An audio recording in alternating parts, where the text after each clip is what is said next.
Ang aawitin po namin ay How Can I Fear? Sabi ng Romans 8, If God be for us, who can be against us? Ano ho? So, pakinggan niyo po, sana maging pagpapala yung awit namin para po sa inyo.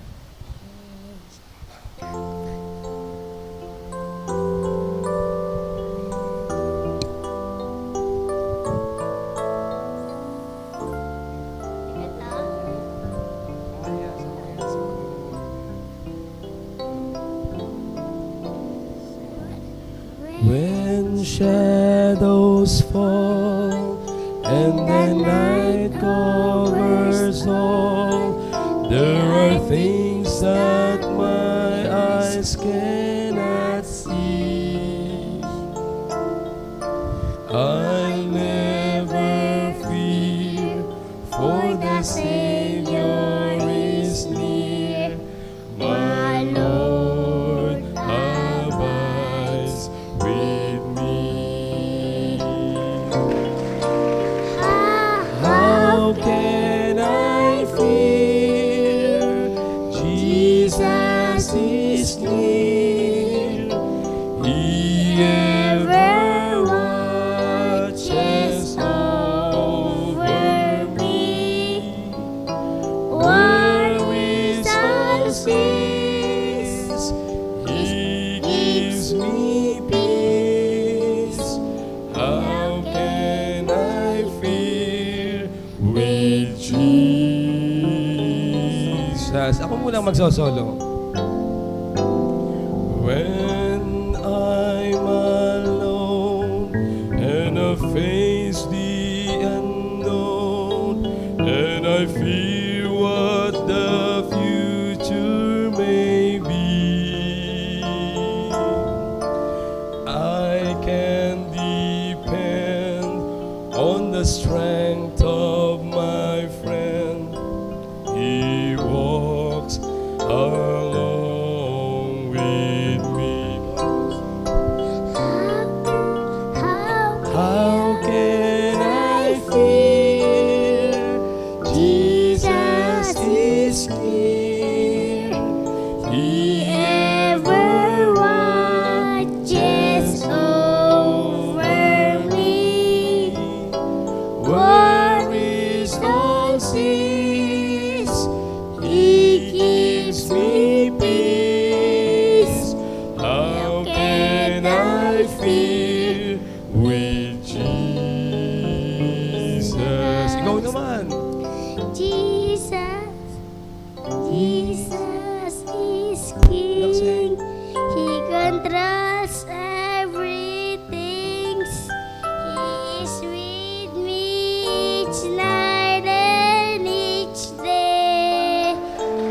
I trust my soul to the Savior's control. He drives all fears away. How can I fear? Jesus is near. He ever watches over me. Worries all cease. He gives me peace. How can I fear with Jesus? Ngayon po ay ako po ang magdadala ng mensahe sa inyo. I know, bugbog na kayo tungkol po sa Diyos. Ngayon, Diyos pa rin ang ating pag-uusapan eh. Pero alam nyo, naalala ko po si King Osias. Sabi ni King Osias, sa panunungkulan niya bilang hari po ng Israel, sabi niya, habang patuloy kong hinahanap ang Diyos, pinauunlad niya, hindi lang po material, kundi pati ang kanyang buhay at ang kanyang kaharian. So, kahit na ho, araw-araw nating pag-usapan ang Diyos, hindi ho tayo mauumay. Okay, tayo pong lahat ay tumayo. Inyong buksan ang inyong mga Biblia sa 1 Peter. Ano ho?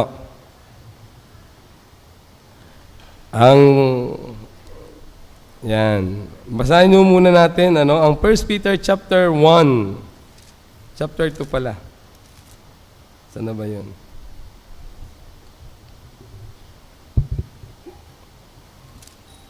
Ako'y kinabahan sa pag-awit namin ni Misay. Okay, 1 Peter chapter 2, verse 9, 10, and 11. Hayaan yung basahin ko po sa inyo. Ano ho?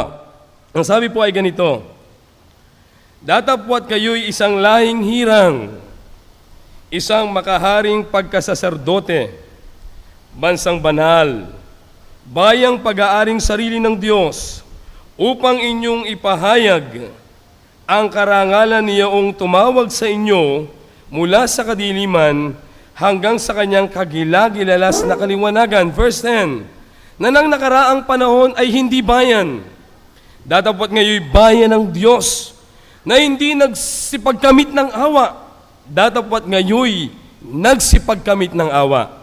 Verse 11, mga minamahal, ipinamamani ko sa inyong tulad sa mga nangingibang bayan at nagsisipaglakbay, na kayo'y magsipagpigil sa mga masamang pita ng laman na nakikipaglaban sa kaluluwa. Tayo po'y manalangin. Banal na Diyos, salamat po sa iyong mga salita. Panginoon, ngayon pong hapon, tulungan niyo po ako. I know I am limited. You are an infinite God. Mahirap pong ipaliwanag at i-present ka sa mga tao sapagkat ako'y limitado, kayo po ay walang hanggan. But I'm asking for the work and wisdom that comes from your Spirit. Tulungan niyo po ang bawat isa. Bigyan niyo po kami ng kababaan. Bigyan niyo po ng katapangan ng bawat isa na harapin at tanggapin kung ano, Panginoon, ang katotohanan upang mapabuti ang aming mga kaluluwa.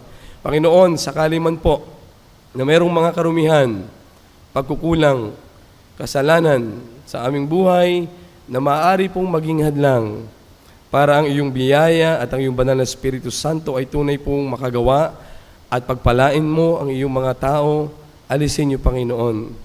Alisin niyo po ang karumihan at ilagak niyo po ang kalinisan sa amin. At dakilang Diyos, tulungan niyo rin po ako na magsasalita. Ako sa aking sarili, Panginoon, ay kapos. At naway kayo po ang tunay na gumawa at kumilos sa gabing ito, Panginoon. O Diyos, ang lahat ng ito po ay aming hiling at dalangin sa dakilang pangalan po ng aming Panginoong Jesucristo. Amen. Okay. Maupo na po kayo. Ang topic ko po, Kuya David, identifying with God. Okay. Hindi ko matagalog yan, pero ang idea po ay ganito. Kilala kang kasama ng Diyos. Kilala kang anak ng Diyos. Kilala ka na ang Diyos mo ay ang Diyos ng langit. Di ba? Okay, so binasa po natin dito ang sabi, kayo isang lahing hirang, isang makahari ang pagkasaserdote, bansang banal. Okay, ang mga mananampalataya po ay considered na bayang banal ng Diyos. At ngayon pong oras na ito, nais ko pong tayo po ay mag-aral sa topic na pinamagatan ko pong identifying with God or identified with God. Hindi ko alam kung anong, basta kilalang kasama tayo ng Panginoon. Now, saan ba matatagpuan ang iyong pagkakakilanlan bilang tao? Saan natin matatagpuan ang ating totoong halaga? Bilang tao o bilang Kristiyano, may sense nga ba tayo? May halaga ba tayo? Alam niyo po, karaniwan sa mga tao ngayon, siya po'y nakikilala at nagkakaroon ng halaga kung ano ang ginagawa niya. Di ba? Ipinapakilala po natin ang ating mga sarili sa magitan ng mga propesyon na tinapos natin. Ay, ako'y doktor. Ay, ako'y engineer. Ay, ako'y ganito. Diba? Bakit? Because gusto nating maramdaman na tayo'y nire-recognize nila. Ang hirap na dinidisregard eh. Yung parang winawalang halaga ka. Now, the world pressure us na isipin natin na tanging sa sekular na trabaho lamang po pwedeng magkaroon ng halaga ang tao. Ano? Parang, kailangang magtrabaho ka. Kailangang maging somebody ka. But you listen to this. I believe our identity is not found in our achievements. Ako po'y naniniwala na ang tunay na identity ng isang tao ay naroon po sa pagkakilala niya sa totoong Diyos. Ano ho? Mga minamahal, tuloy po tayo, Kuya David. Okay. Sabi diyan, but ye are a chosen generation. Imagine, pinili tayo ng Panginoon. Anong nasa sa inyo para piliin kayo ng Panginoon? Diba? Meron bang tayong maipagmamalaki? Panginoon, kaya mo ako pinili dahil ako'y ganito. No! You are nothing! Ikaw ay walang halaga! Tayong lahat ang nananatiling lang na may halagay ang Diyos sa buhay natin. Without God, we are nothing and we are useless. A royal priesthood, meron tayong pagkasaserdote. Diba? Dala-dala natin yung malinaw na mensahe ng Diyos sa atin. A holy nation. Kaya ini-expect na kung ikaw ay mananampalataya at kilala mo ang Diyos, dapat banal yung buhay mo.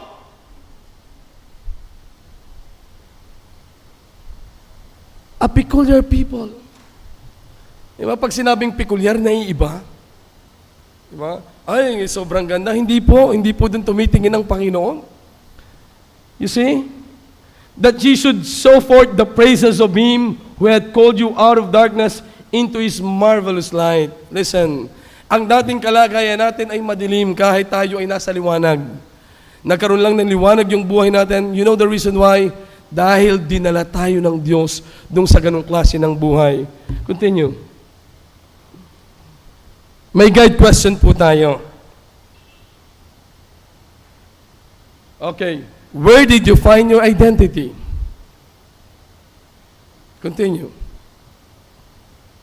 Where did you find your value?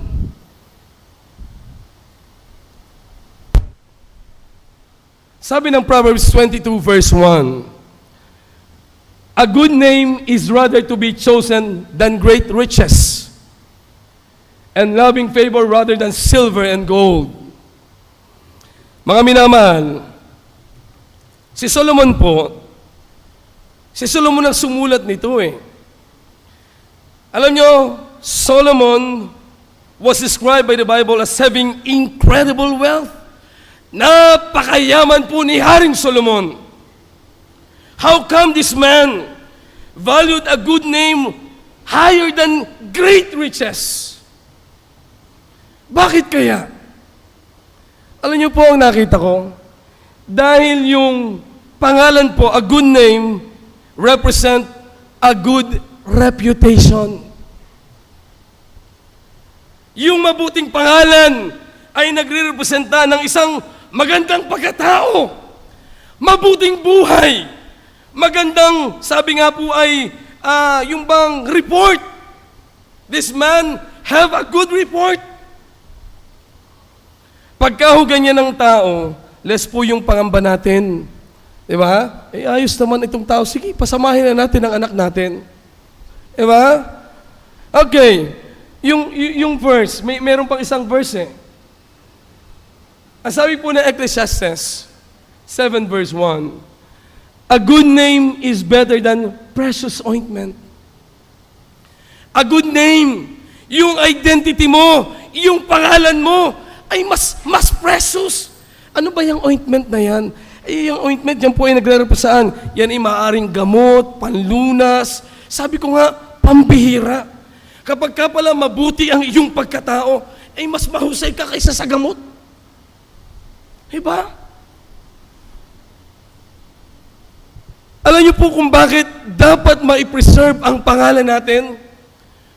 Alam niyo mga minamahal, how does it relate to the gospel? Kaya David, i-continue mo. Bakit ito kailangang maganda yung pangalan ng mga mananampalataya? Continue. Ang sabi ng Matthew 5:16, Let your light so shine before men, that they may see your good works and glorify your Father which is in heaven. Bakit itong mahalaga na yung pangalan mo, yung pagkatao ay banal, maayos? Why? Sino pong maniniwala sa mensaheng dadalahin ninyo? Kung walang magandang reputasyon ang iyong buhay bilang mananampalataya. Diba? Mga minamahal, dito makikita natin, sabi ng Philippians chapter 2 verse 14 to 16. Come on, diretso ka David. May verse pa yan. Okay, wala na po. Pero sa Philippians chapter 2 verse 14 to 16, ang sabi doon, that ye may be blameless and harmless in the midst of this crooked and perverse nation. Mga minamahal, wala nang mabuti sa sistema na ating pong kinabubuhayan ngayon. Pumunta kayo sa TV. Pumunta kayo sa edukasyon. Pumunta kayo sa mga barkada. Pumunta kayo sa mga panuurin. Pumunta kayo sa mga itsura. Tingnan niyo po mga minamahal kung nagre-represent o nakikita ang Diyos. Minsan nga ang nakakalungkot, yung minsan, yung sanglibutan, dinadala ng mga mananampalataya dito sa loob ng church. You see, mga minamahal,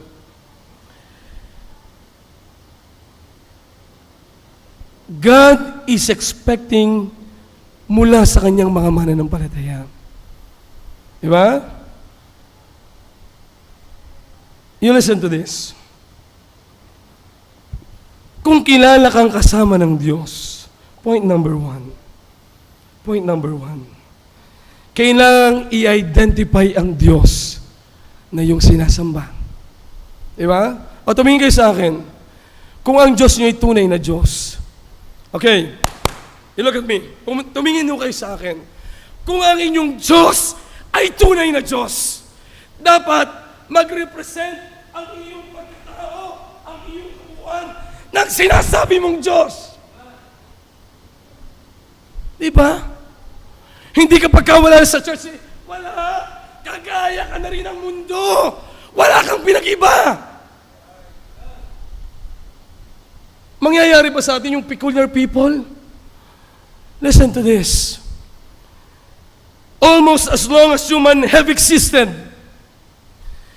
they have had many gods. Listen to this. Bakit ang buong mundo ngayon ay patuloy na nagki-create ng napakaraming Diyos? Okay? There have been so many that it is difficult to put an accurate number of their gods and goddesses. It runs by the millions. Sa India na lang, pumunta kayo, lahat ng may buhay doon, Diyos. Ha? Pumunta ho kayo sa airport nila, madumi. Bakit? Kasi yung mga nagkalat ng mga baka, hinahayaan nilang tumaid, dumumi doon. Why? Because they believe yun ay Diyos. One time, nakikinig po ako doon sa DCAS. Di ba? Yung buaya sa India, one of the missionary nakarating po sa isang tribe doon.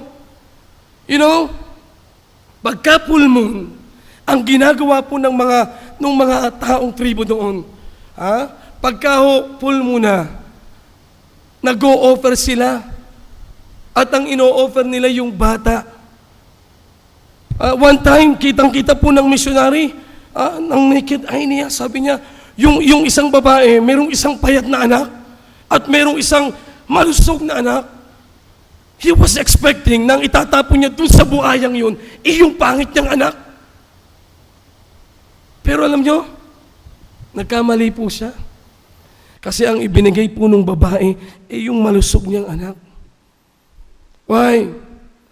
Because they value their gods. Kayo, paano kayo nagtatapon ng oras sa inyong Diyos? Paano kayo nagtatapon ng paglilingkod sa inyong Diyos? Ganyan lang ba kalibre ng Diyos ninyo? Okay lang ako. Anytime na pumunta ako sa church, okay lang.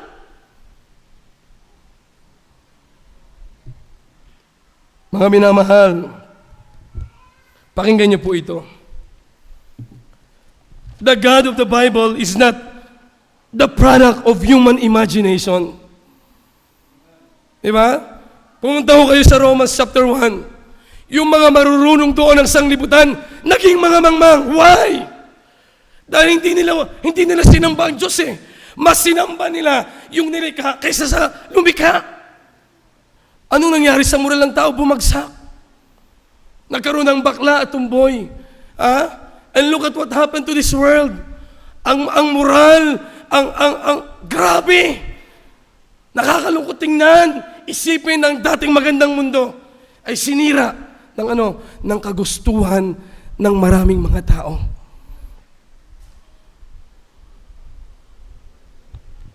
Tandaan natin mga kapatid, ang katangian at kalikasan ng Diyos ay hindi kailanman mababago dahil lamang ng iniisip natin sa Kanya.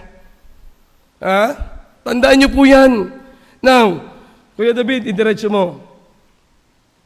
Sabi ng John 17:3, "And this is life eternal, that they might know Thee, the only true God, and Jesus Christ, whom Thou hast sent."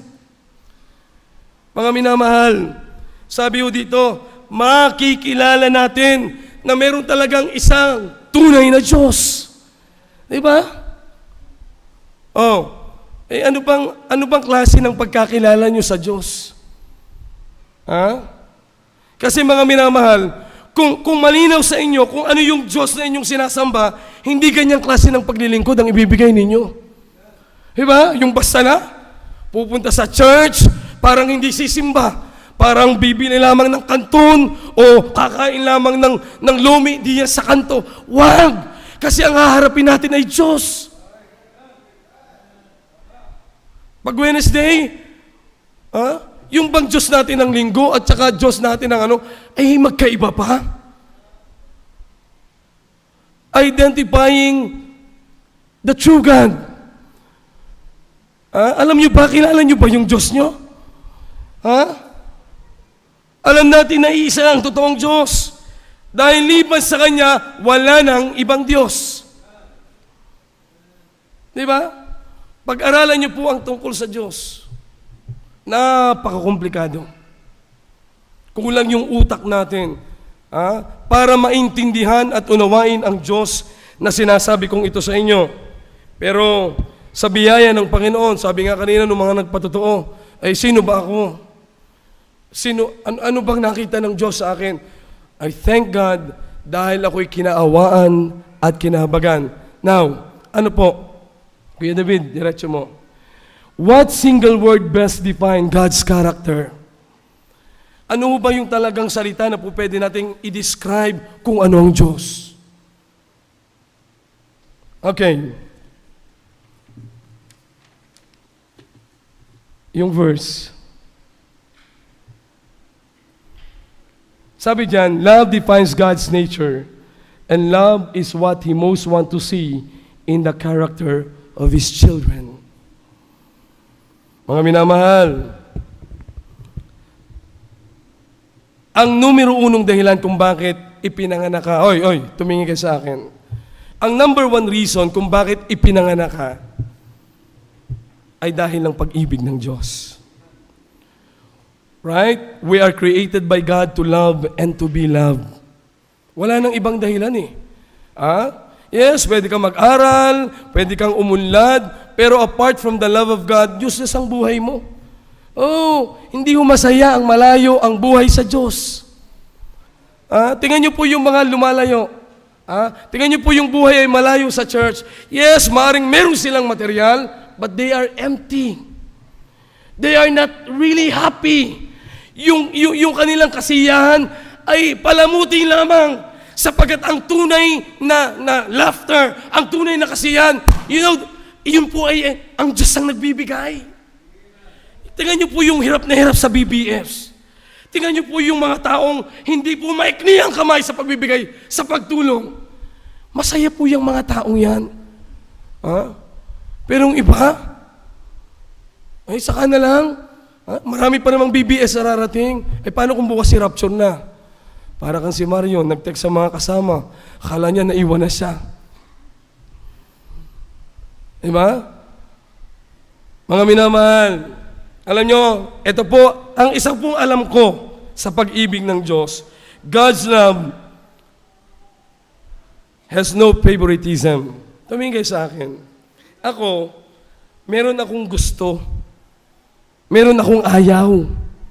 Pero ang Diyos, wala siyang inayawan. Walang inayawan ng Diyos.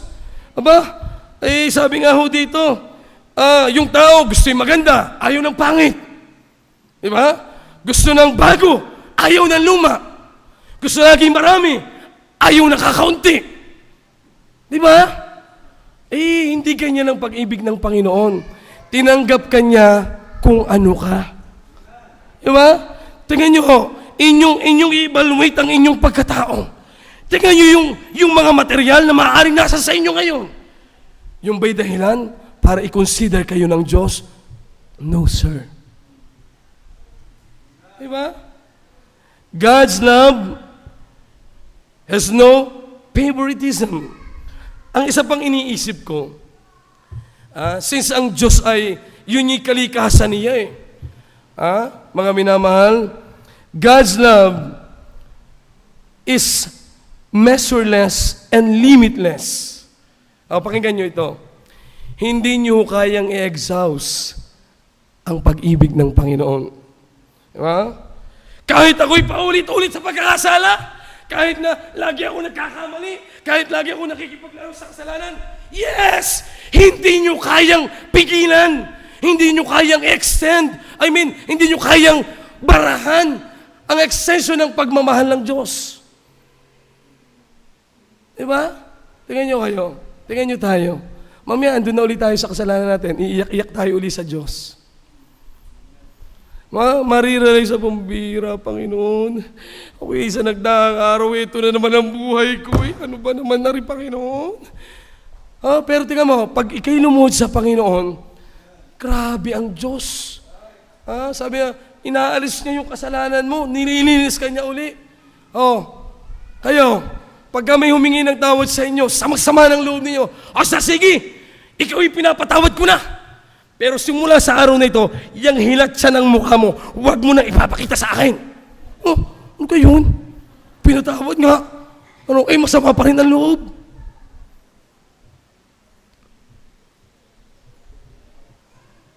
Mga minamahal, hindi lang po yun. Walang favoritism, measureless, limitless, ang capacity ng pag-ibig ng Panginoon. Ang matindi ganito, God's love is absolutely unconditional. Tingnan nyo, di ba, paano, brother, sandali. Paano kung conditional ang pag-ibig ng Panginoon? Di ganito, you must earn the right to be loved.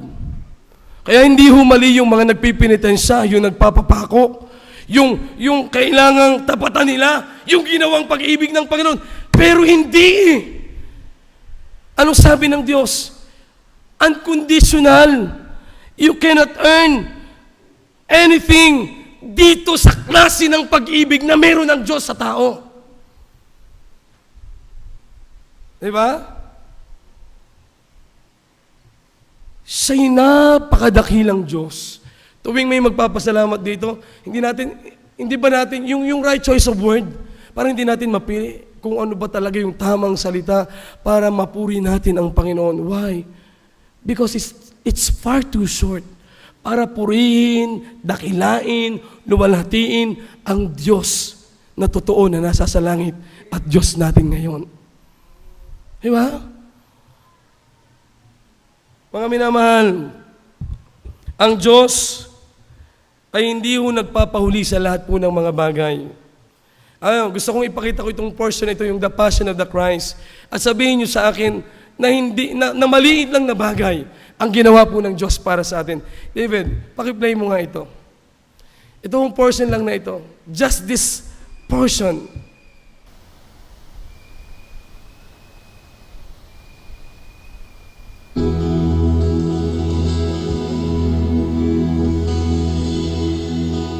Sabihin niyo lang po sa akin na madali lang yung kaligtasang ginawa ng Diyos para sa atin.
Yung po'y kaisipan lang ng tao.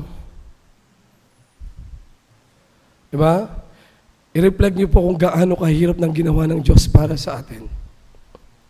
Sabihin niyo sa akin, madali lang naman yung ginawa ng Diyos. Ba, ikaw ang suntukin, ikaw ang sampalin, ikaw ang tadyakan, ikaw ang luran sa mukha, ikaw ang Diyos. Kaya mong pagpapatayin ang mga taong yan, pero bakit niya ginawa yon? Dahil ng kanyang malalim na pag-ibig para sa atin. Diba? Yan yung Diyos natin. Mga minamahal, Good Shepherd Baptist Church, ito yung Diyos natin. Yan yung klase ng Diyos na umibig sa atin. Isang napakabuting Diyos. Pero tingnan niyo ang refleksyon ng ginawa ng Diyos sa buhay natin. Karapat-dapat ba tayo? There are times, so many times, di man natin iniisip yan. Di na nga natin naalala yung kaligtasan natin Dahil ang tagal-tagal na nating mananampalataya, on and off na tayo sa church. Basta convenient na lang, okay, pwede tayong sumimba. But you listen to this. You must know and identify kung anong klase ng Diyos meron kayo. At meron ako.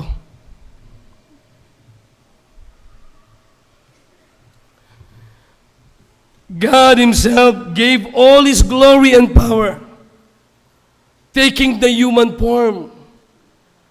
Para lang ano? Para lang bayaran ang kasalanan ng bawat isa sa atin. How gracious is that God? Gaano kadakila ng Diyos meron tayo?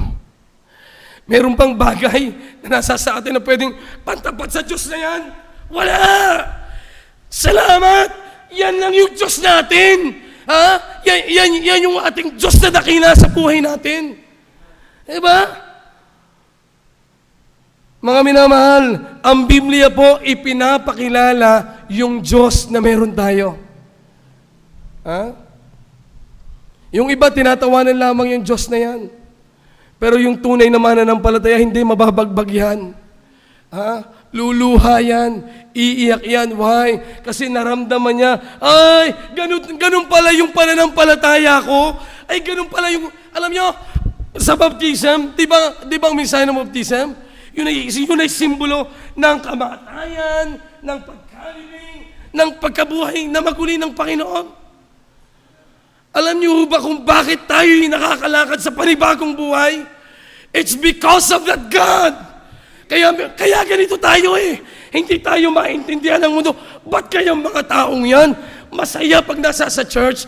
Ba't kayang mga taong yan sa kabila ng may problema, masaya pa rin sila? May pinaghuhugutan pa rin sila ng lakas. You know the reason why? Because we have a true God. Meron tayong tunay na Diyos. Isipin ko lang yung ginawang yun ng Panginoon. Ako, lagi kong iniisip, hindi ako karapat-dapat sa Diyos. Point number 2 ho. You identify your God. Siyempre, kilala nyo na ang Diyos. Ngayon, Kuya David, ituloy mo. What does the Bible teach concerning identifying the children of God? Tumingin kayo sa akin. Ito, napaka mga simple. Pero ito'y magpapakita kung talagang kayo'y anak ng Diyos. Okay. Sige po.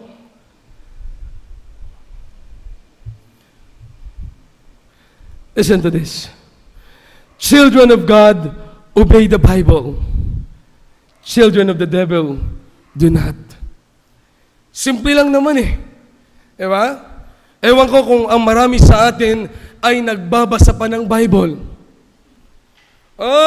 Alam nyo, 90% ako po ay kapatid, regular pa? Hindi po. Kapatid, ako minsan nga ay talagang hindi ko na magawang Listen to this. Pakinggan niyo po ito. Sabi po ng John, 1 John 2, 3 and 4. We know that we have come to know Him if we obey His commands.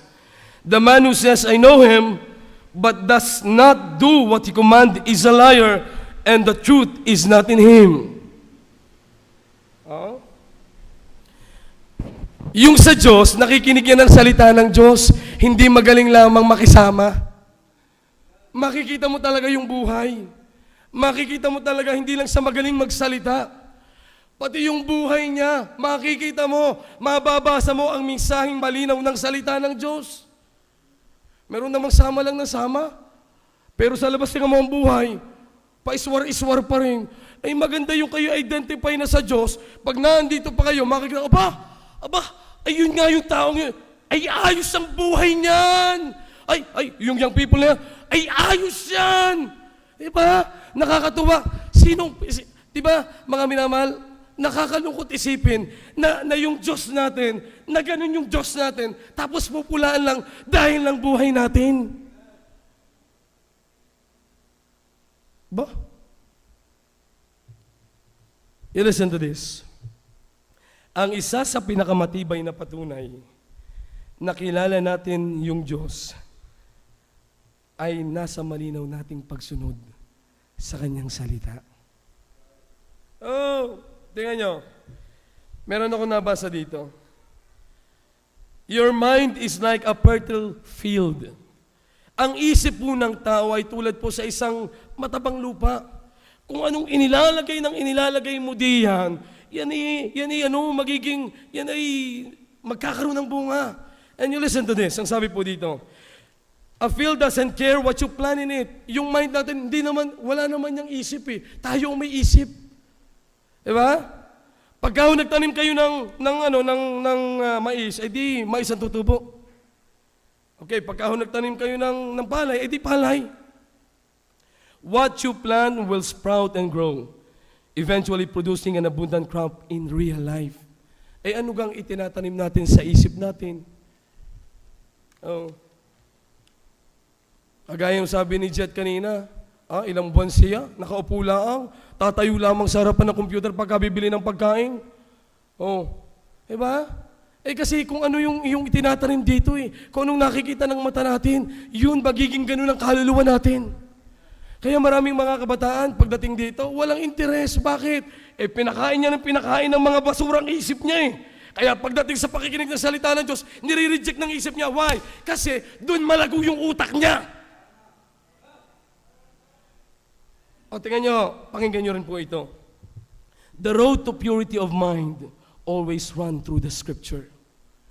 Hindi ho pwedeng maging malinis ang inyong utak na ang pinapanood nyo ay laging TV, na lagi kayo nagpe-Facebook, na laging cellphone na lang ang hawak ninyo. Wala ho diyan yon. Ang tunay ho magpapalinis ng iyong pagkatao at saka ng iyong isipan ay naririto, nasa sa Bible. Bakit? Ang sabi ho dito, tingnan nyo ha. How shall a young man keep his way pure? Huwag nyo sabihin, pagka nakakita kayo ng mga ang damit hindi sumasama ang isip nyo. Kaya nga dito sa church, mas maganda, i-practice natin yung tamang damit.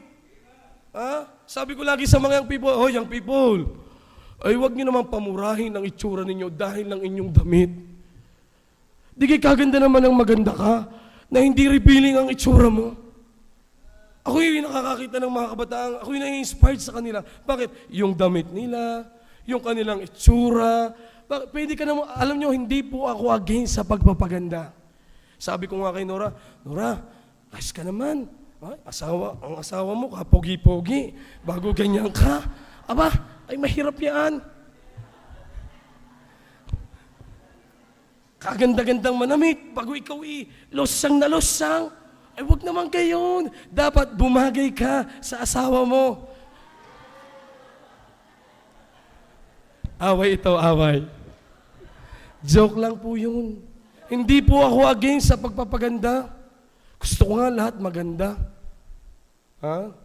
Pero alam nyo, ang pagpapaganda po ay nasa tamang level din.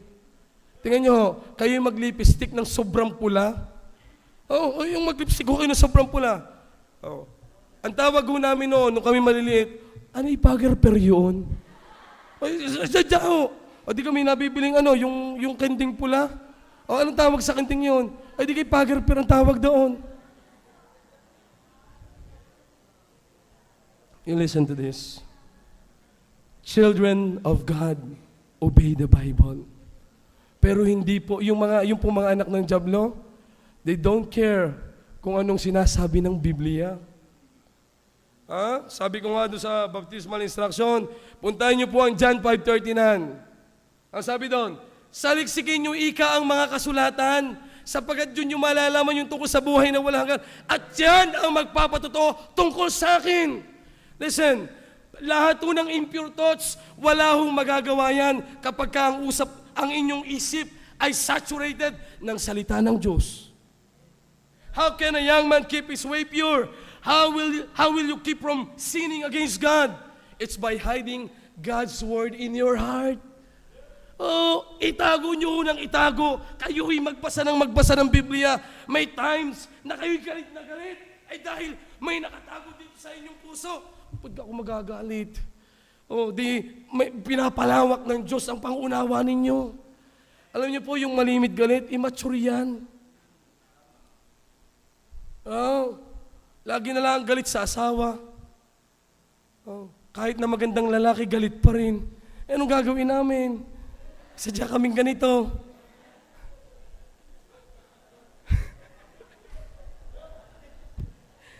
Joke lang po yun. Listen to this.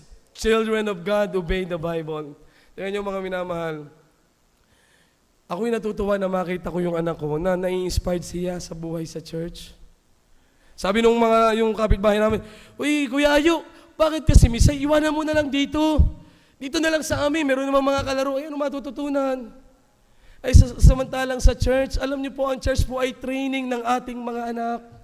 Lagi ko sinasabi sa taga-puyo, iniiwan niyo anak. Sabi ko, huwag niyong iwanan ng inyong anak.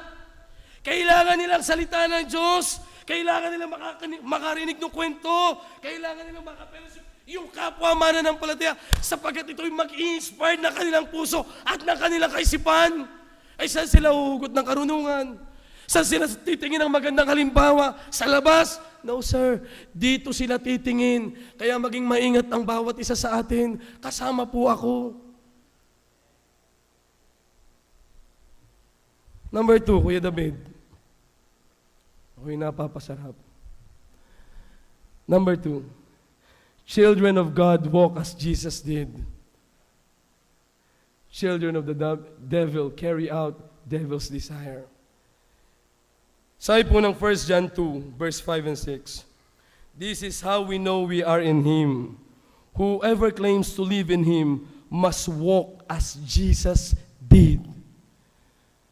Kung i-claim natin, it's time. Kung kilala niyo talaga ang Diyos, ay dapat ang lakad ninyo kagaya ng nilakaran niya. Naalala niyo po yung isang ama na siya'y lahat po ng hakbang ng ama sinusundan ng anak. Step yung ama. Punta din yung anak. Ay yung palang step nung amay papuntang kabaret. Ay di yung anak din na batang-batay kasama niya. Bakit? Dahil lahat, listen to this, ang ugali ng ating anak ay itinatransfer lamang ng mga magulang. Kung ano yung nakikita sa atin, palagi, mga minamahal, yun ang susundan ng ating mga anak. Yes, we are not perfect. Pero alam nyo, di ba mas maganda na ang makita sa atin ay naandito sa church kahit hindi tayo perfecto, makakarinig sila ng mga salita na pwedeng magpabago ng buhay nila. Children of God walk as Jesus did. Yung mga, grabe nga po, pagka ako'y nakakakita ng mga bata, malulungkot kayo. Bakit? Walang panahon yung mga magulang. Darating lang sila, nakakain na kayo, bahala na kayo. Doon sa, ang dami kong naming mga bata, yun yung burden ba na inilagay ng Panginoon. Kasama sila yung mga magulang. Abay, tingnan ko lamang na may mga naliligtas. Sabi nga ni Kuya Jeff, hindi na nila mabilang yung mga tahanan na po pwedeng balikan. Basta bumalik ka, may matuturuan. Sa puyo, ganun din. Ang kulang po ay ako. Ang kulang iyo magtuturo. Bukas na bukas yung lugar. Yes, may mga taong nagre-reject, but most of them want to hear the Word of God. Why? Meron silang kauhawan na sabi nila, bakit ka nga gayaan? Ay, lahat na ginawa namin, hindi, empty pa rin kami, malungkot pa rin ang buhay namin, inom na kami, yung pagpapasarap sa laman, ginagawa namin yun araw-araw, pero bakit ganito pa rin yung buhay namin? Still, we are empty. Bakit? Ang pwedeng magpuno lamang dyan ay ang Diyos.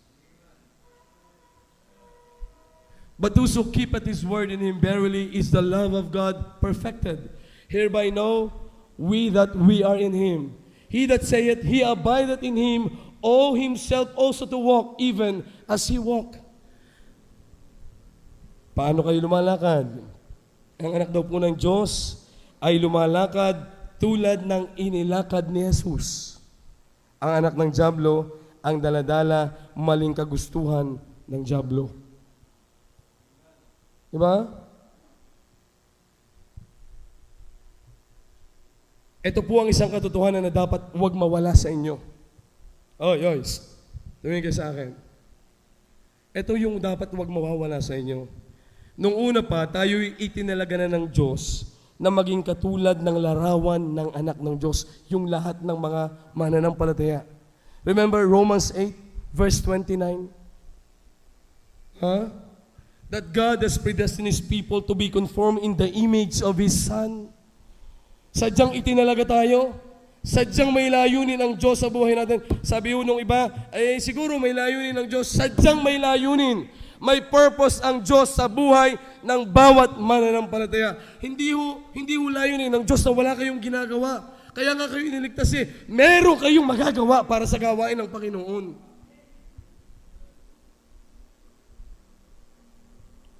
We are to present Christ on earth. Diba? Sabi ng Bible, ang mga taong ito, itong mga mananampalatayang ito ay sulat. Tayo ang binabasa. Sabi ko nga nung, ang aking sulat ay talagang sulat babae yan. Sabi nung isa, maganda ka kasing magsulat babae. Babaeng manok.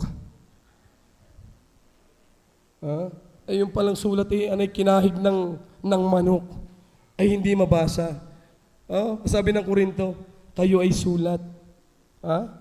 Kayo ay sulat. Ay kung babasahin kayo. Kayo mimik. Ako lang.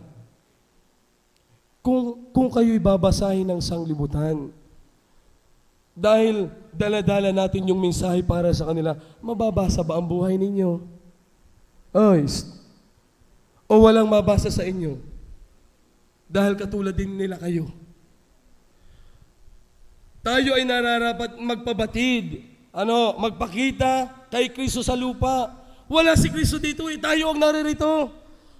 Dala-dala natin yung mensahe na dapat iniaabot natin sa bawat individual na tao. Kanina nga, yung patutunong in-invite lang ni Frank. May pambihira, Frank. Sana, inunahan na kita mag-invite sa mga kaklase mong yan. Minsan ako'y inggit na inggit. Sabi ko, pambihira, ako'y naunahan ng mga taong ari. Bakit? Pero hindi ako gusto ko din na magkabunga. Gusto ko rin maraming mga taong madala. Bakit? Alam niyo mga minamahal, wala hong very precious sa harap ng Diyos na po pwede nating may present, kundi ang kaluluwa ng isang makasalanan. Alam niyo, pagka kayo ay naligtas, nakilala niyo ang Diyos na ganun kalaki ang pag-ibig sa tao, at kayo ho'y nakawin ng kaluluwa, mga minamahal, grabe ho ang inyong saya. Hindi nyo kayang, grabe, yung pagod, yung perang nagastos ninyo, yung sakit, yung sakripisyo, baliwala yan. Bakit? May kaluluwa kang nadala sa Diyos. Ako nung ako'y worker, ako'y gusto ko na mag-quit. 2 taon ako. Sabi ko kay pastor, ako'y tinawag, ay 2 taon na, walang na-save. Sabi ko kay pastor, hindi po ako tinawag ng Panginoon. Until now, wala ho akong bunga. Sabi ni pastor, alam mo ba ang Chico? Ang Chico kung magbunga ay 7 taon. Ate Heidi? Sabi ko, pastor, hindi naman po ako Chico. Ako po'y si Ayo. Children of God walk as Jesus did. Children of the devil carry out the devil's desire. Ay ano ba ang desire ng puso mo ngayon, young people? Makatapos? Makapag-asawa, magkapamilya, at mamatay, ay para kang si Kiko. Pero tingnan nyo, bakit nagkaroon ng napakalaking turn sa buhay niya? Dahil nakilala niya ang Diyos. Alam nyo, mga minamahal, kung iisipin nyo at babalikan nyo yung buhay ninyo, babalik kayo sa Diyos. Babalikan niyo ang Panginoon. Sasabihin po, Panginoon, pambira. Salamat. Dahil kahit na anong mangyari sa mundong ito, I know, isang araw, wala na yung pagod na yan. Wala na yung mga kulang-kulang na yung pag-tuition. Wala ka nang iisipin mga pambaon. Yung pagka kayo magpapapasok doon sa ibang school, iisipin mo yung pang-service. Kalaki-laki. Alam niyo mga minamahal, ang pinakamahirap yung mag-budget kayo nakapos. Yung babudgetin nyo, kulang. Anong gagawin? Kahit kayo magpatalon-talon, tumalong ka ng unay ulo, ay walang mangyayari, yung pa rin ang pera mo Diba? Mga minamahal, we are to present Christ on earth. Why? Because we are ambassador of the Lord Jesus Christ. Ambassador tayo. Tayo ay parang kinumission tayo ng bakit kayo'y mananampalataya. That is why sabi ng Matthew 28, verse 19 and 20, go ye into all the world Preach the gospel.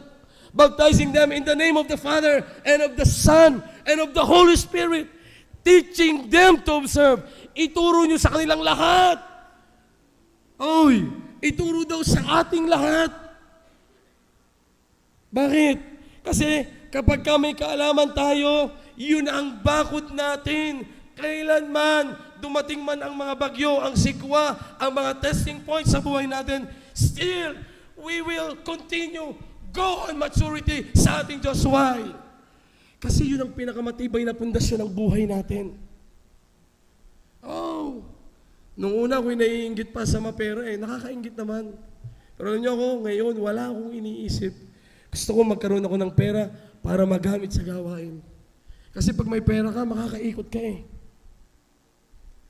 Oh, one time, meron doon sa Puyo, yung gang naglagay ng contact lens, naikwento ko sa inyo. Oh, yun po 4 days, nakakabit yung contact lens, hindi niya matanggal. Basta yung nilagay ang contact lens, walang solution. Ay hindi maalis. Pinilit. Ay nagasgas ang retina niya. Oh, nasabi, brother, tulungan mo naman. Ano kang gagawin ko sana ko? Tumutulo na yung nana. Sabi ko, imulat mo ang mata mo. Ginaganon ko, tumutulo ang nana. Ang daming nana. Sabi ko, paano ho yan? Ay, mata yan. Hahayaan nyo na lang. Brad, nising ko, wala ako eh. Sabi ko, sige, pagbising nyo yung anak, paliguin nyo naman. Sinamahan ko po. Merong ibang mga young people, sabi ko, may pera ba kayo? Tulungan nyo si Kuya Ayo. Meron akong tutulungan. And some young people give 100, may nagbigay ng 200, na ipagamot namin. Ngayon po, na-restore yung mata niya. Sabi ko, young people, yan ba, kaya niyong bayaran yan? Hindi. Hindi. Wala akong pwedeng pangtapat doon sa mabuting ginawa natin para sa Diyos. Diba? Napakabuti ho ng Panginoon. Lahat naman ang nasa sa atin, hindi sa atin. Ano ating ipagmamalaki? Kung meron kayo, tulong ninyo. Ano sabi ng Bible? Yung daw yung tumutulong, yung nag-extend sa mahihirap, nagpapautang ka sa Diyos. Pambihira, nagkakautang pa sa inyong Diyos. Pambihira. Ay pagka ang Diyos ang may utang sa inyo, anak, sige. Sabihin mo, at ibibigay ko sa iyo. Hindi ka? Ako nga, anak ko si Misa, yung physical, minsan wala akong pera. One time, ang gusto nun yung McQueen. Yung McQueen. Pambihira, ganyan kaliit, ganyan kaliit, 200. Sabi ko, anak, pambihira naman. Gagakulangot naman yan eh. Ay 200 na. Yung McQueen. Sabi ko, anak, huwag na naman. Ayan, pambihira ka naman. Sabi, Papa, pambihira ka naman. Hindi ka binibigyan ng pera ni Jesus. Oo, para ka namang hindi pinagpapala ng Panginoong Jesus. Sabi ko, anak, ilan ang gusto mo? Kuhanin mo. Ibinili ko. Oo, ibinili ko. Ay di utang. Umutang ako. Pero alam niyo, nabayaran ko din. Doon ko naramdaman ang paggawa at pagkilos ng Diyos. Gusto kong bigyan ng kasiyahan yung anak ko eh. Listen to this. Yung pangatlo. Punta tayo sa pangatlo mga. Children of God live an overall righteous lifestyle. Children of the devil do not live righteously.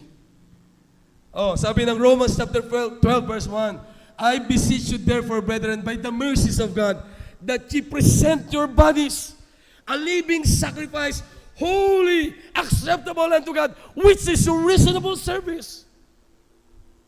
Pambihira. If you know that He is righteous, you know that everyone that doeth righteousness is born of Him. Ay, sino ka ang author ng mabuting bagay? Diablo? No! Lahat ng gusto ng Diablo ay kasinungalingan. Ama siya nito eh. Kaya pag nagsisinungaling ka, sinong ama mo? Sinong napipis sa ginagawa mo? Ma, pengi pong pambili ng may project kami. Bibili lang po kami ng subject and predicate.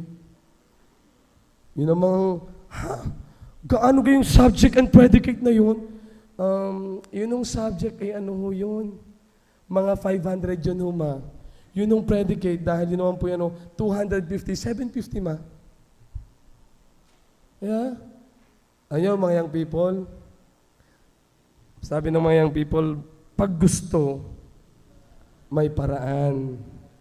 Pag ayaw, sari-sari ang dahilan. Di ba? Children of God live an overall righteous lifestyle. Listen, bakit to? May binhi kasi kayo ng pananampalataya. Tayo po ay Tayo po ay binabakudan ng katotohanan ng Panginoon. Ba? No one who is born of God will continue in sin. Bakit to? Kasi meron na kayong espiritu O tumingin ka sa akin. Ngayon, na kayo ay mananampalataya na. Masaya ho ba kayo nagkakasala? Masaya ba kayong palig-late kayo sa church? Masaya ba kayo na hindi kayo nakakasama sa Bible study? Masaya ba kayo na kayo ay may boses, hindi na naman kayo nakakaawit sa choir? Magaling kayo dati magturo ng bata, pero wala na. You are good as useless.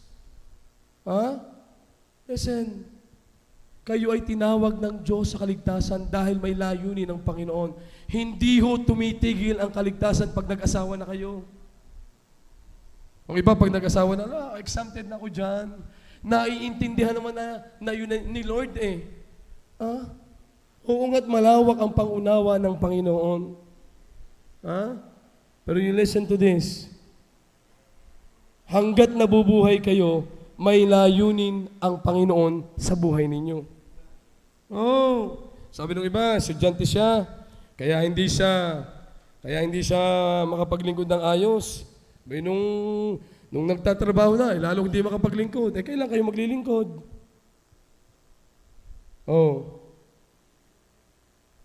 One time, dun sa philosophy natin, Brad, philosophy of mission, si Pastor Raut ang teacher namin. Sabi ni Pastor Raut, yung mga estudyante, pinapupunta ko kami sa UB, pinapunta kami ng umaga. Ang tanong ko doon, when is likely na convenient mag-share ng gospel? Di umaga. Tinignan ko, parang wala namang tatanggap Wala namang kasi busy lahat, papasok. Nung tanghali naman, pinabalik uli kami ni Pastor Raut. Tinignan ko din yung mga tao sa UB. Parang namang hindi rin tatanggap sa ganitong klase ng parang kasi gutom na sila. Balik uli kami ng hapon kasi pinag-uobserba lang kami sa mga tao. Balik kami, di na naman siguro din tatanggap pa rin mga kasi pauwi na ng bahay. Sabi ni Pastor Raut, kailan kayo mag-share? Pagpatay na. Listen, we need to enhance our time. Bata pa kayo? Anong ginagawa ninyo sa inyong kabataan? May asawa kayo? Anong ginagawa ninyong productive para sa gawain ng Diyos ngayon kayo may asawa? Wala na kayong asawa? Ano ngayon ang ginagawa ninyong productive para sa gawain ng Panginoon? Diba? Pwede nating lagyan ng kulay ang buhay natin. Saan mang antas o edad tayo naroroon?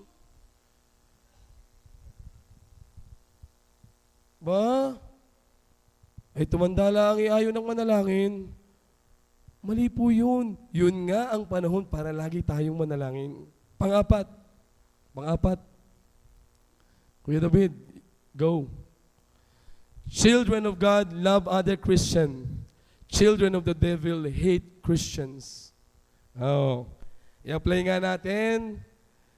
Sa mga young people, lagi na lang awayan ang awayan. Dahil nga si Kuya Ayo, naiintindihan naman, hindi naman maintindihan kung paano minsan pagbatiin, kakausapin, magkagalit na uli. Sabi ko, kailan kaya darating ang panahon na magkakaroon ng ceasefire at wala na hong bombahan sa aming grupo ng young people? Hindi. Alam niyo mga minamahal, nakikita ko lang po ng mga immature pa, mga bata pa talaga kami. Kailangan namin ng gabay ng young pillars. Kailangan namin ng gabay ng mga fathers na nauubos na ang hinaharap. Kailangan namin ng gabay ng mga legions. Diba? Kasi mga young people kami, mga bata pa kami. Kami dapat yung maintindihan. Young people. Children of God love other Christian. gumawa ho tayo ng paraan na maipadama yung pagmamahal para sa iba. Nakakalungkot to. Kasi ang ginagawa ho ng iba, sa halip na lalaban pa. Wag. Pangit yun. Mas magandang magtulungan tayo. Mag-meet kayo kung saan kayo pwedeng mag-meet. At one of these days, makikita nyo malago na kayo. Hindi na kayo nag-aaway dahil lang sa isang lollipop. Diba? Kasi matanda na kayo eh. Nung una, hindi ako basta nagpaparaya. Boy, dapat meron ako. Pero pagkapalaw kayo na edad na kasi ako ngayon, sa panahon ito, ako'y 29 years old. Eh syempre, yun nung pagka medyo na nagkakaedad na kayo, eh mahirap naman ho yung kayo ay ano nga Ate Lebe? Ay bakit na kumukontra ka dyan? Listen, children of God love other Christian. Minsan talagang may ugali tayo. Pero alam nyo, pag kinausap ninyo, pag nag-pour out sa inyo, makikita nyo, meron pala siyang problema. At pag ipinalangin nyo sa tulong ng Diyos, makikita nyo po, isang araw gagamitin kayo, kayo ang naging dahilan ng encouragement ng buhay niya. Salamat sa buhay ni Kuya Jose. Salamat yan, si Kuya Ayo, kahit ako'y laging binobomba na yan. Abay, ako'y lumago din. Diba? Dear children, ang sabi dito, let us not love with words or tongue, but with action and in truth. Kuya David, diretso mo. My little children, sabi dyan, let us not love in word, neither in tongue, but in deed and in truth. Love is best seen as devotion and action, not an emotion. Yung love, mas nakikita yon sa gawa. True devotion will always lead to action, and that is true love. True devotion will always lead to action, and that is true love. You can give, sabi ng isang passage, you can give without love, but you cannot love without giving. This is how, sabi ng Bible, anyone who does not love his brother, alam nyo, meron ho ditong sinabi na kapag ka ayaw mo doon sa kapatid mo, nasan ba yun? Anyone who does not love remains in death. Anyone who hates his brother is a murderer. Tumingin sa akin. Huwag kayong magsalita. Sabi ng Bible, anyone who hates his brother is a murderer. Hindi ko sabi ito. Pagka ikay napupuot sa iyong kapatid, ikaw ay tulad sa mamamatay tao. Kaya kahit na naiinis ka sa kapatid mo, mamahalin mo yan. Sasapukin na kita dapat Pero dahil ayokong magtanim ng sama ng loob sa puso ko, sige na nga, mamahalin na lang kita. Diba? Alam nyo, mahirap po yan training yan Kailangang turuan natin yung ating sarili. Sa huli po, Kuya David, last, children of God endure in the faith. Children of God endure in the faith. False Christian do not.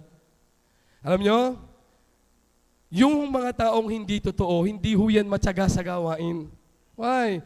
False nga fake nga Alam nyo, one time, ako yung nagbebenta ako ng mga, nagbenta ako nung ginto. Meron akong binabible study doon sa, yung patay na kayo, si Ate Ruth, tsaka yung si Kuya, doon sa San Miguel. Nung mamatay ang asawa niya, ang dami palang alahas. Sabi niya, Brad, wala ako nising ko.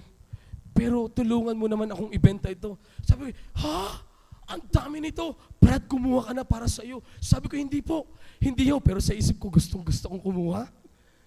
Pero sabi ko, hindi ho, para ho sa inyo yan. Sabi ko sa Nanay Pising, kayo may kilalang mag-alahero. Ako may tulungan yung ibenta ito. Alam niyo kung gaano namin nabenta namin kulang-kulang na 20,000. Yung mga alahas. Pilit akong binibigyan, pero pilit kong tinatanggihan. Pero yung isip ko, kuhanin mo na. Ikaw na may parte ka pa sa isip ko. Pero hindi ho na naig yung isip ko. At alam nyo, sabi nila, Brad, salamat sa iyo. Mga minamahal, sabi ko, magtiwala ho kayo sa Diyos. Kasi kung tayo aasa sa lakas natin, talagang mauubusan tayo. Oy. Pagka kayo ay yung sariling lakas nyo ang gagawin niyo, mapapagod kayo. Pero kapag kasama nyo ang Diyos, ano nga, Brother Joel? Oba, ay pambihira.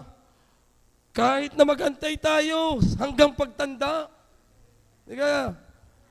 Di ka? O, ba? Tunay po yun. Ganun ang laban ng pananampalataya eh. The Christian runner has a firm resolve never to drop out of the race. Ang tunay pong mananampalataya, yes, yan ay madadapa. Yes, yan ay darating sa mga bagyo ng buhay. Pero hindi yan titigil sa kalagitnaan ng laban. Bakit? Kasama nila ang Diyos. Kasama nila ang tunay na Diyos sa buhay nila eh. Tingnan nyo, yung bang mga tumigil na, naging masaya? No. Failure pa rin sila sa buhay nila. Pero yung mga nagpatuloy, in spite of, tingnan nyo ho, matanda na sila, pero may ngiti sila sa labi nila. Yes, meron silang mga gintong butil ng luha sa mata nila, pero hindi gintong butil ng kalungkutan. Yun ay butil ng kasiyahan na hindi nasayang ang bawat panahon, ang bawat lakas, ang kanilang kabataan, ang bawat resources na meron sila, ang talino nila, ang kanilang lakas, dahil kanilang nagamit sa gawain ng Panginoon. Diba? Identifying with God. Kung ang Diyos ninyo sinasabi ay ganyang klase ng Diyos, abay dapat ma-identify kayo na kayo ay anak ng Diyos dahil siya yung Diyos ninyo. Diba? Punta na tayo sa conclusion.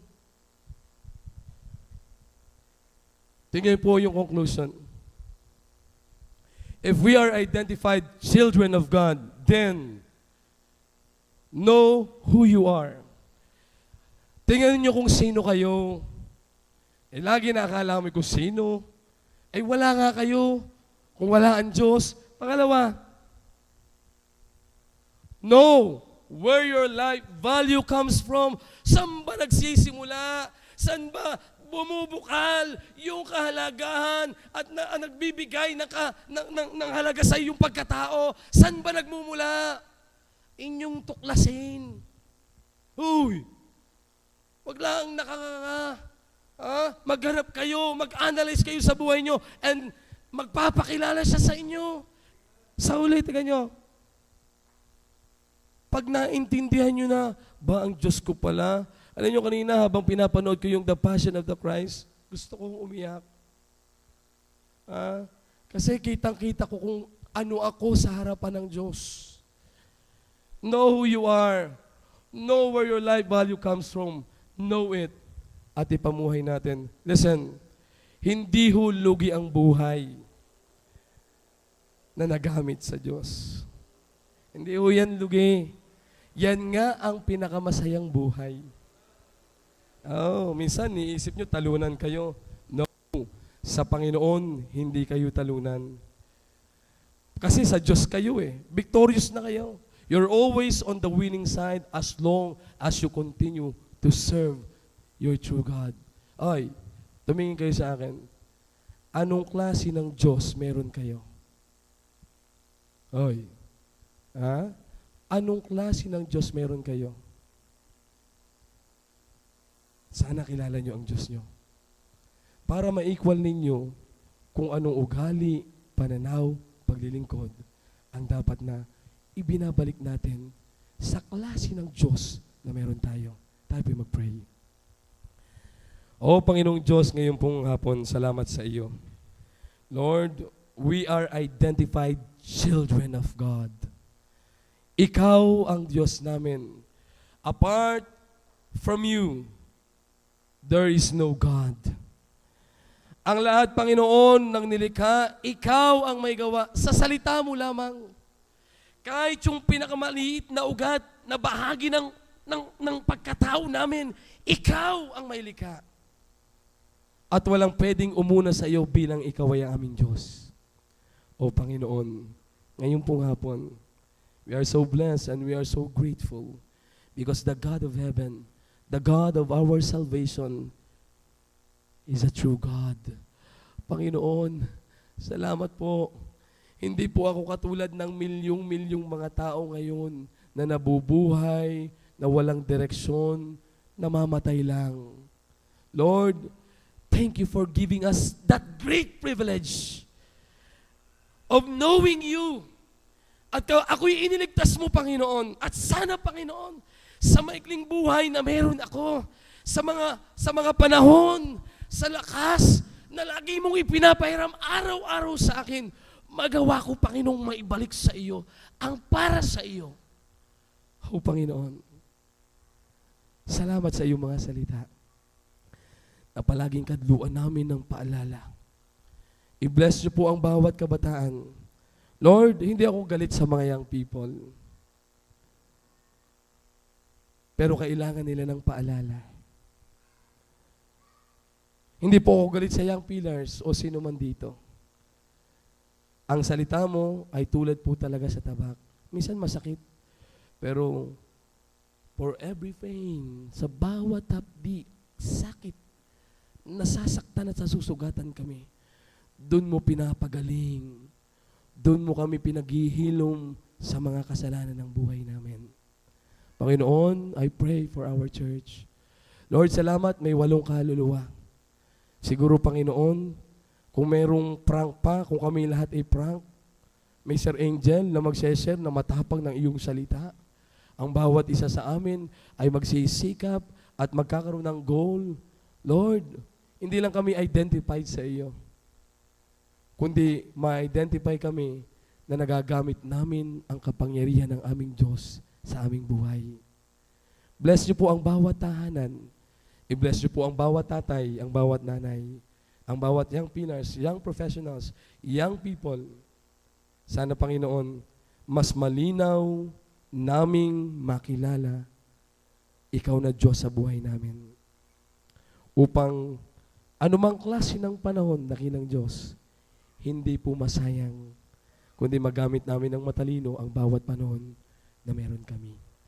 Oh God, I just say the word. Kayo na po ang magpalago nito sa puso ng bawat isa sa amin. Salamat po ng marami ang Diyos. Sa iyo aming Diyos, ibinabalik po namin ang papuri at pasasalamat. Sa iyo lamang ang kaluwalhatian ay sa iyo. Ang papuri ay sa iyo. I-bless niyo po kaming lahat sa pangalan ni Jesus. Amen.